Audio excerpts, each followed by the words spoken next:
Сәлем достар, бүгін сіздермен келесі сабағымызды бастаймыз. Осылай запросты ортаға жазып болған соң, жан-жағынан осылай нейролинияларды, сызықтарды осы жазудың үстінен өткізіп, сызып шығатын боламыз. Яғни бір-біріне қайталанбайтын, ұқсамайтын нейро сызықтарын жүргізесіз. Содан соң осылай қиылысқан жерін, қиылысқанды, яғни шиеленіс деп айтадық, сол жерді ортасынан өстіп дөңгелектеп гармонияға келтіріп шығамыз барлығын.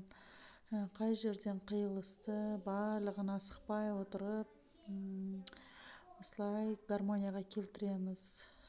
Бұл маған өте ұнап қалды, бұл метод, әдістеме. Себебі егер де сіз ашуланып, не болмаса көңіл күйіңіз болмай отырса, сіздің ойыңызды, сіздің миыңыздағы нелерді қағаз бетіне түсіреді, жаңағы сурет салуға айналып кетеді сіздің бар ой дүниеңіз.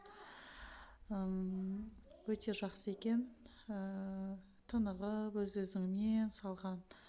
Міне осындай әдемі сурет шықты. Асықпай бүкіл жерді қарап шығамыз, тексеріп.